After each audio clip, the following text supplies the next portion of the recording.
पर राजनीति नहीं करूंगा। पेगासस मामले पर विपक्ष को मिला नीतीश कुमार का साथ। नीतीश ने कहा पेगासस केस पर संसद में बहस हो, इसके साथ ही मामले की निष्पक्ष जांच हो। जम्मू रेलवे स्टेशन के पास दिखे दो संदिग्ध आतंकी, दोनों सेना के भेष में थे और जब उनसे एक जवान ने बातचीत की और आईडी कार्ड मांगा तो वो भाग निकले। जम्मू कश्मीर के अनंतनाग में पुलिस को मिली बड़ी कामयाबी, लश्कर-ए-तैयबा के टेरर मॉड्यूल का भंडाफोड़, 4 गिरफ्तार, ऑनलाइन युवाओं को आतंकी गतिविधियों का ट्रेनिंग देने का आरोप। यूपी एटीएस ने 2 बांग्लादेशी नागरिकों को किया गिरफ्तार, हवाला कारोबार के जरिए पाकिस्तानी हैंडलर तक पैसा पहुंचाने का आरोप। सागर धनकर मर्डर केस में सुशील कुमार समेत 13 आरोपियों के खिलाफ चार्जशीट दाखिल, पुलिस ने सुशील कुमार को बनाया केस का मुख्य आरोपी। लखनऊ में कैब ड्राइवर को थप्पड़ मारने वाली लड़की पर केस दर्ज, वीडियो वायरल होने और सीसीटीवी फुटेज सामने आने के बाद पुलिस ने केस दर्ज किया। लखनऊ में आज मेगा वैक्सीनेशन अभियान, एक दिन में 75,000 लोगों का टीकाकरण का टारगेट, 85 सेंटर्स पर टीकाकरण। महाराष्ट्र में लॉकडाउन में ढील, मुंबई में खुलेंगे मॉल, जिम और स्पा, 22 जिलों में सभी दुकानें रात 8 बजे तक खुलेंगी। हैदराबाद और कानपुर आईआईटी के एक रिसर्च रिपोर्ट में दावा, अगस्त में फिर बढ़ेंगे कोरोना के मामले, हर दिन 1 लाख से 1.5 लाख नए संक्रमण के केस आने की आशंका। 10 राज्यों में कोरोना गाइडलाइंस में आज से केंद्र सरकार कर सकती है बदलाव, कोरोना के नई वैक्सीन को अप्रूवल की उम्मीद। बॉम्बे हाईकोर्ट ने उद्धव सरकार से पूछा, कोविड टीके की दोनों खुराक ले चुके लोगों को बूस्टर खुराक लेने की जरूरत है क्या? आज ओलंपिक में भारतीय मेंस हॉकी टीम का बेल्जियम से मुकाबला, ब्रिटेन को 3-1 से हराकर टोक्यो ओलंपिक के सेमीफाइनल में पहुंची है टीम। बुधवार को ओलंपिक में महिला हॉकी टीम का अर्जेंटीना से सेमीफाइनल मुकाबला, ऑस्ट्रेलिया को हराकर महिला टीम सेमीफाइनल में पहुंची है। ओलंपिक में डिस्कस थ्रो स्पर्धा में कमलप्रीत कौर इतिहास रचने से चूकी, फाइनल मुकाबले में 6ठे स्थान से संतोष करना पड़ा। टोक्यो ओलंपिक में आज से भारतीय पहलवानों का दंगल, सोनम मलिक के मुकाबले से शुरू होगी भारत की रेसलिंग स्पर्धा। ओलंपिक के निशानेबाजी स्पर्धा में भारतीय हुए निराश, ओलंपिक में पुरुष 50 मीटर राइफल स्पर्धा के फाइनल में संजीव राजपूत, ऐश्वर्य प्रताप जगह नहीं बना पाए। कोरोना संक्रमण कम होने के साथ ही दिल्ली में जल्द ही स्कूल खुलने के आसार, दिल्ली सरकार ने अभिभावकों से मांगने की सुझाव। महाराष्ट्र में लॉकडाउन में ढील, मुंबई में खुलेंगे मॉल, जिम और स्पा, 22 जिलों में दुकानें रात 8 बजे तक खुलेंगी। 10 राज्यों में कोरोना गाइडलाइंस में आज से केंद्र सरकार कर सकती है बदलाव, कोरोना के नए वैक्सीन के अप्रूवल की। अगस्त महीने में अलग अलग राज्यों में बैंक 15 दिन रहेंगे बंद, इसलिए बैंक के जरूरी काम आप समय रहते निपटा लें। हालांकि पूरे देश में 15 दिन नहीं रहेंगे बैंक बंद। सीबीएसई आज 10वीं बोर्ड परीक्षा का रिजल्ट जारी कर सकती है। आधिकारिक वेबसाइट cbseresult.nic.in और cbse.gov.in पर इसे देखा जा सकता है। और 2022 में उत्तर प्रदेश विधानसभा के लिए बीजेपी के साथ विपक्षी दलों ने भी कमर कस ली है। कांग्रेस राज्य के दलितों को साधने के लिए प्रदेश में यात्रा के जरिए उनकी आवाज उठाएगी। उत्तर प्रदेश में अगले साल होने वाले विधानसभा चुनाव में जातिगत समीकरण साधने की कोशिशें तेज हो गई है। बीएसपी और एसपी के ब्राह्मण सम्मेलन वाले फॉर्मूले के बाद अब कांग्रेस ने दलित वोटर्स को अपने पाले में लाने की कवायद शुरू कर दी है। इसको लेकर कांग्रेस आज से यूपी में दलित स्वाभिमान यात्रा निकालने जा रही है। प्रदेश के सभी जिलों में यात्रा के दौरान पार्टी के कार्यकर्ता और पदाधिकारी दलित उत्पीड़न से जुड़े मुद्दे उठाएंगे और योगी सरकार से सवाल करेंगे। अब कांग्रेस के इस दाव से विधानसभा चुनाव की जंग दिलचस्प हो सकती है, मगर सीएम योगी के चेहरे को आगे कर प्रदेश में फिर सरकार बनाने की कोशिशों में जुटी बीजेपी और एसपी बीएसपी के आगे कांग्रेस कितना कमाल करती है, ये तो चुनाव नतीजे ही बता पाएंगे। और ममता बनर्जी के भतीजे अभिषेक के काफिले पर त्रिपुरा में हमला हुआ। बीजेपी कार्यकर्ताओं पर काले झंडे दिखाने के बाद से कार पर डंडे बरसाने का आरोप है। इस रिपोर्ट में देखिए। त्रिपुरा दौरे पर पहुंचे पश्चिम बंगाल की सीएम ममता बनर्जी के भतीजे अभिषेक के काफिले पर हमले का मामला सामने आया है। अभिषेक बनर्जी ने खुद घटना का वीडियो ट्वीट कर दावा किया है कि बीजेपी कार्यकर्ताओं ने उनकी कार पर हमला किया है। तृणमूल कांग्रेस के महासचिव और डायमंड हार्बर सीट से सांसद अभिषेक के शेयर किए गए वीडियो में सड़क किनारे कई लोग दिखाई दे रहे हैं जिनके हाथ में बीजेपी के झंडे हैं। जैसे ही काफिला वहां से गुजरता है तो नारेबाजी कर रहे कुछ लोगों ने बीजेपी के झंडों के डंडों से कार पर हमला कर दिया। हालांकि ड्राइवर ने कार नहीं रोकी जिससे कोई खास नुकसान नहीं हुआ है। त्रिपुरा के चारीलाम में अभिषेक बनर्जी के काफिले पर हुए इस हमले के वीडियो को टीएमसी के ऑफिशियल पेज से भी रीट्वीट किया गया है। टीएमसी ने इस घटना को लेकर बीजेपी और बिप्लब सरकार पर निशाना साधा है।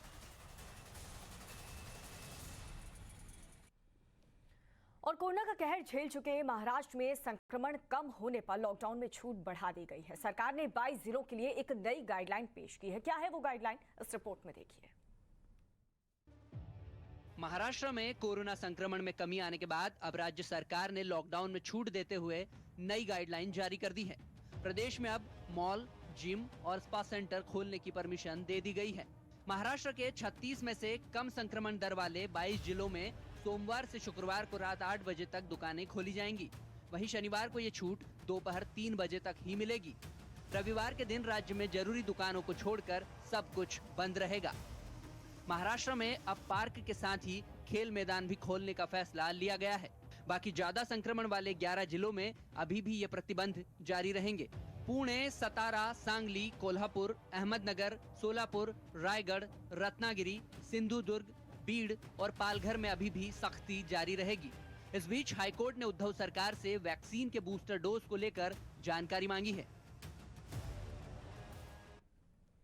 और जम्मू में आर्मी की यूनिफॉर्म में 2 संदिग्ध आतंकी देखे गए हैं। जवानों के आईडी दोनों संदिग्ध फरार हो गए हैं, लेकिन जिनकी तलाश अब तेज कर दी गई है पूरे इलाके में। देखिए रिपोर्ट। जम्मू कश्मीर में लगातार सेना के ऑपरेशन के बाद भी आतंकियों का मूवमेंट देखा जा रहा है। जम्मू रेलवे स्टेशन के पास एक दुकान में 2 संदिग्ध आतंकी देखे गए हैं। आर्मी यूनिफॉर्म में आए दोनों संदिग्धों की तस्वीरें सीसीटीवी कैमरे में कैद हो गई है, जिसके बाद अब पुलिस पूरे मामले की तफ्तीश में जुटी हुई है।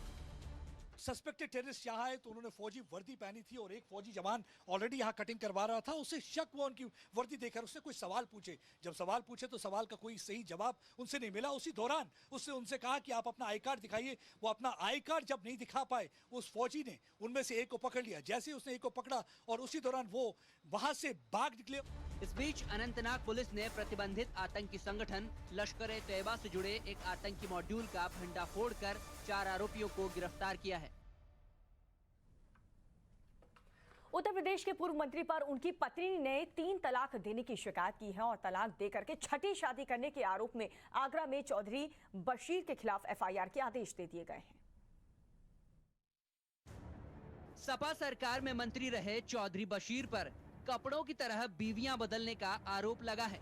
बशीर की तीसरी पत्नी ने आरोप लगाया है कि उसने कुछ दिन पहले छठी शादी की है और पता चलने पर जब वो उसे रोकने गई तो बशीर ने उसे सभी के सामने 3 बार तलाक बोलकर भगा दिया। सन 2013 से मेरे साथ उत्पीड़न हो रहा है और मेरे साथ काफ़ी जुल्म हुए हैं, काफ़ी जुल्म होते आए हैं। मैं सब सहती रही कि आखिरकार ये आदमी है, सुधर जाएगा, लेकिन वो आदमी नहीं है, वो एक हैवान है। उसने मुझसे पहले भी कितनी महिलाओं की ज़िंदगियां ख़राब करी हैं। उसने अन्य महिलाओं के साथ शारीरिक उत्पीड़न, मेरे साथ भी शारीरिक उत्पीड़न और मानसिक रूप से टॉर्चर करता है। अब पीड़िता की शिकायत पर आगरा के मंटोला थाने में एसपी ने पूर्व मंत्री चौधरी बशीर के खिलाफ एफआईआर करने के आदेश दिए हैं। और चलिए अब आपको दिखाते हैं वो खबरें जिन पर दिन भर सबकी नजरें रहने वाली है। सबसे पहले बात करेंगे संसद के चल रहे मॉनसून सत्र के बीच आज बीजेपी संसदीय दल की बैठक होगी। संसद में होनी है ये बैठक। सूत्रों की माने तो बीजेपी संसदीय दल संसद के विपक्ष के हंगामे को लेकर के कोई ठोस रणनीति बनाई जा सकती है और इस बीच विभिन्न मुद्दों पर विपक्षी दलों के हंगामे के बीच सोमवार को लोकसभा और राज्यसभा बार बार स्थगित करना पड़ा। बीजेपी ने 27 जुलाई को भी संसदीय दल की बैठक की थी, जिसकी अध्यक्षता प्रधानमंत्री नरेंद्र मोदी ने की थी। तो संसद सत्र के बीच बीजेपी संसदीय दल की ये बैठक होने वाली है। विपक्ष ने जो तमाम बातें कही हैं उसका जवाब कैसे देना है, इसको लेकर के इस बैठक में रणनीति बनाई जा सकती है। बीजेपी ने 27 जुलाई को भी संसदीय दल की बैठक की थी, जिसके अध्यक्षता खुद प्रधानमंत्री नरेंद्र मोदी ने की थी। और चलिए इस बीच एक और बड़ी खबर आपको बता दें, आज राहुल गांधी विपक्षी पार्टियों के नेताओं के साथ मुलाकात करने वाले हैं और सुबह 9 बजे राहुल और विपक्षी नेताओं की मुलाकात दिल्ली के कॉन्स्टिट्यूशन में होनी है। राहुल ने नेताओं को नाश्ते पर इनवाइट किया है और इस बैठक में 14 पार्टियां भी शामिल हो सकती हैं। इस बैठक में विपक्षी पार्टियां संसद में सरकार को घेरने के प्लान पर काम कर सकती है। विपक्षी पार्टियों की बैठक में पेगासस जासूसी मामला, किसान कानून और महंगाई पर सरकार को घेरने की चर्चा हो सकती है। यूं तो ये मीटिंग संसद सत्र के सरकार को घेरने के लिए की जा रही है, लेकिन इसके मायने कई हो सकते हैं। 2024 के लिए क्या रणनीति बना सकते हैं तमाम विपक्षी दल एकजुट होकर के? अगर कोई रणनीति बनाएंगे तो जाहिर सी बात है तमाम अटकलें लगाई जाएंगी। विपक्ष को राहुल ने किस तरीके से न्योता दिया है, नाश्ते पर इनवाइट किया है और बात तो यही कही जा रही है कि तमाम मुद्दे पर सरकार को घेरेंगे, लेकिन इसके अलावा क्या किसी और मुद्दे पर भी बातचीत हो सकती है? किस मुद्दे पर बातचीत होगी, ये तमाम चीजें आपको बताएंगे। आपसे आग्रह है कि लगातार 2 सप्ताह से सदन की कार्रवाई बाधित हो रही है। संसद के हंगामेदार मॉनसून सत्र के बीच राहुल गांधी ने विपक्षी दलों के नेताओं की बैठक बुलाई है। सुबह 9 बजे राहुल गांधी ने दिल्ली के कॉन्स्टिट्यूशन क्लब में विपक्षी नेताओं को ब्रेकफास्ट पर बुलाया है। इस दौरान कांग्रेस के सांसद भी मौजूद रहेंगे। राहुल की इस बैठक में 14 राजनीतिक पार्टियों के नेता आने वाले हैं, जिसमें DMK, NCP, Shiv Sena, RJD, TMC, Samajwadi party, CPIM, CPI, national conference, Aam Aadmi party, Indian union Muslim league, RSP, Kerala Congress और तमिलनाडु की वीसीके पार्टी शामिल है। राहुल की इस ब्रेकफास्ट पॉलिटिक्स का मकसद संसद में सरकार को घेरना है। मीटिंग में पेगासस पर सरकार को घेरने की रणनीति पर बात हो सकती है। कृषि कानूनों को लेकर चर्चा हो सकती है। मीटिंग में महंगाई पर भी चर्चा हो सकती है। राहुल गांधी इससे पहले भी विपक्षी नेताओं के साथ एक साझा प्रेस कॉन्फ्रेंस में हिस्सा ले चुके हैं। ऐसे में यह माना जा रहा है कि राहुल गांधी संसद सत्र में विपक्ष की रणनीति के साथ साथ 2024 के रण की तैयारी भी कर रहे हैं।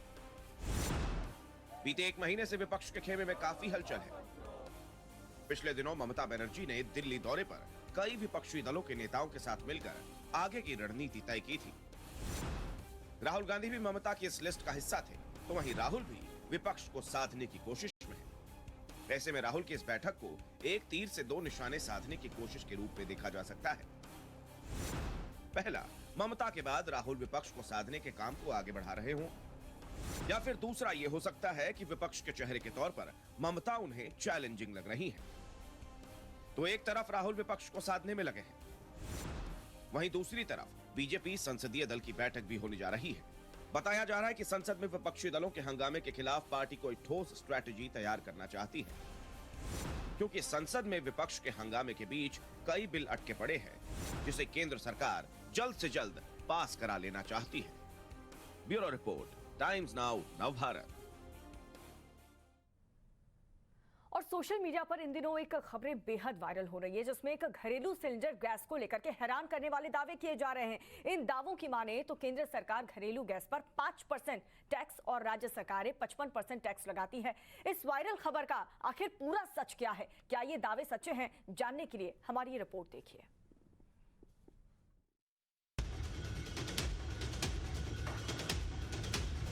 सोशल मीडिया पर घरेलू गैस की कीमतों से जुड़ा एक पोस्ट वायरल हो रहा है। पोस्ट में दावा किया जा रहा है कि एलपीजी सिलेंडर यानी कि घरेलू गैस पर केंद्र सरकार 5% टैक्स लगाती है, वहीं राज्य सरकारें करीब 55% टैक्स लेती है। वायरल पोस्ट की सच्चाई जानने के लिए हमने इससे जुड़े कीवर्ड्स गूगल पर सर्च किए। सर्च रिजल्ट में हमें वित्त मंत्रालय के राजस्व विभाग की वेबसाइट पर एलपीजी सिलेंडर पर लगने वाले टैक्स की सही जानकारी मिली।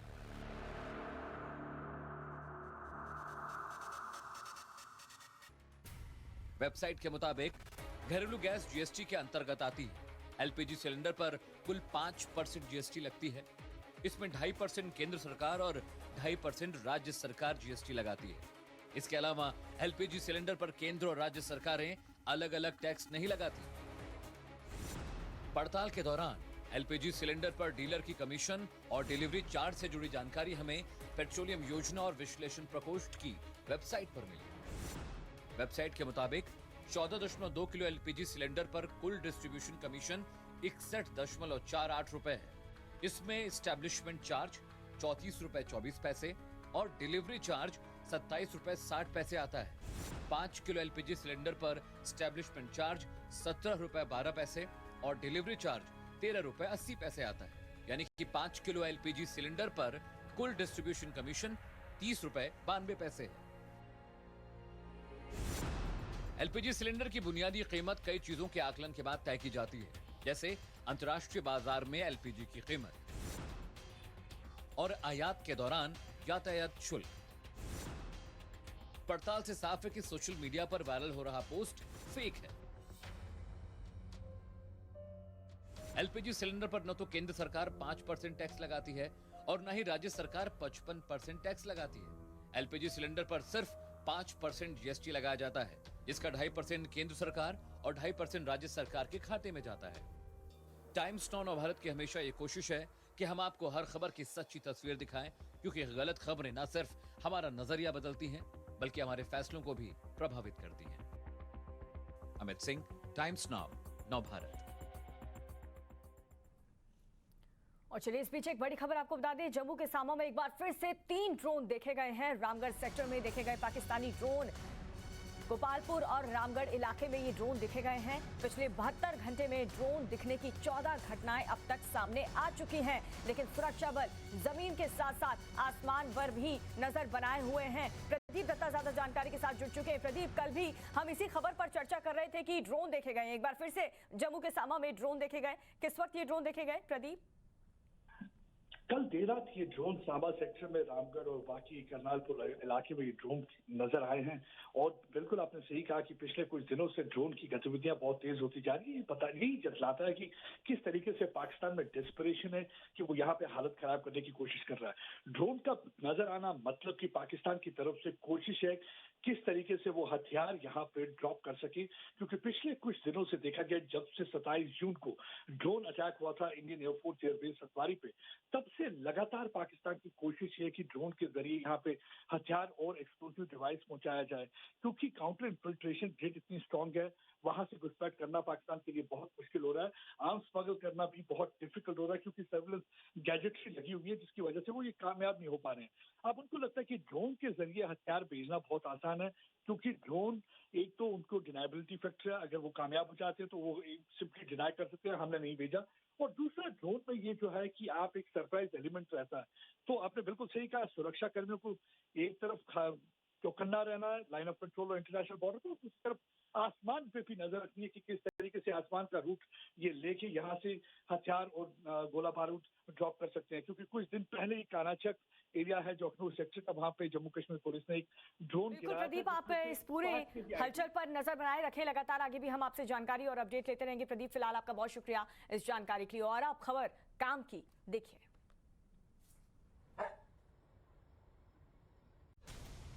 कोरोना संक्रमण कम होने के साथ ही दिल्ली में जल्द ही स्कूल खुलने के आसार। दिल्ली सरकार ने अभिभावकों से मांगे थे सुझाव। महाराष्ट्र में लॉकडाउन में ढील, मुंबई में खुलेंगे मॉल, जिम और स्पा। 22 जिलों में भी सभी दुकानें रात 8 बजे तक खुलेंगी। 10 राज्यों में कोरोना गाइडलाइंस में आज से केंद्र सरकार कर सकती है बदलाव। कोरोना के नए वैक्सीन के अप्रूवल की उम्मीद। अगस्त महीने में अलग अलग राज्यों में बैंक 15 दिन रहेंगे बंद, इसलिए बैंक के जरूरी काम आप समय रहते निपटा लें। हालांकि पूरे देश में 15 दिन नहीं रहेंगे बैंक बंद। सीबीएसई आज 10वीं बोर्ड परीक्षा का रिजल्ट जारी कर सकती है। आधिकारिक वेबसाइट cbseresult.nic.in और cbse.gov.in पर इसे देखा जा सकता है। महाराष्ट्र में कोरोना के नए मामलों में कमी आने के बाद सरकार ने लॉकडाउन में ढील का ऐलान किया। ये छूट उन जिलों में होगी जहां कोरोना पॉजिटिविटी रेट कम होगा। इसके लिए गाइडलाइंस जारी की गई हैं। कोरोना से ज्यादा प्रभावित 14 जिलों को छोड़कर बाकी जिलों में कोरोना प्रतिबंधों में सरकार ने ढील देने का ऐलान किया है। महाराष्ट्र के 36 में से 22 जिलों में रात 8 बजे तक दुकानें खोलने की इजाजत मिल गई है। इसके अलावा अब दुकानें शनिवार को भी दोपहर 3 बजे तक खोली जा सकेंगी। रविवार को दुकानें बंद रहेंगी। मुंबई उपनगर और ठाणे पर निर्णय अलग से लिया जाएगा। नए आदेश के मुताबिक सभी public garden, playground, walking, jogging और साइकिलिंग के लिए खोले जा सकते हैं। सभी सरकारी और प्राइवेट दफ्तर पूरी क्षमता के साथ काम कर सकते हैं। काम की समयावधि ऐसी तय की जाए जिससे भीड़ से बचा जा सके। जहां वर्क फ्रॉम होम के जरिए काम हो सकता है वहां इसे जारी रहने दिया जाएगा। वहीं जिम, योग centre, hair cutting salon, spa और ब्यूटी पार्लर सैलून 50% क्षमता के साथ रात 8 बजे तक खुल सकेंगे। एसी का इस्तेमाल न करने की हिदायत सरकार ने दी है।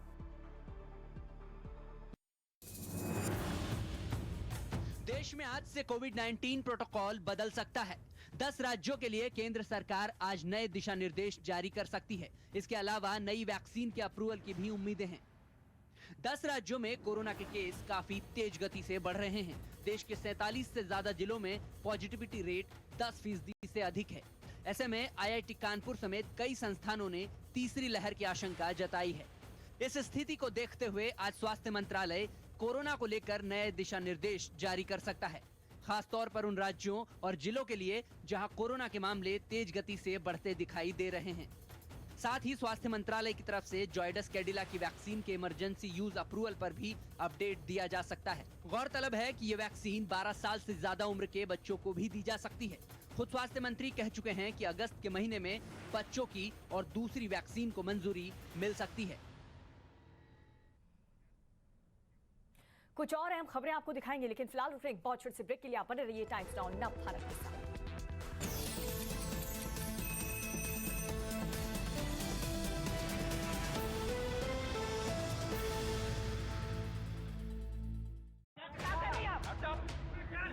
मंत्री जी आसान नहीं था इतना लंबा सफर। मेरी हिम्मत बनी मेरी ईमानदारी। मुझे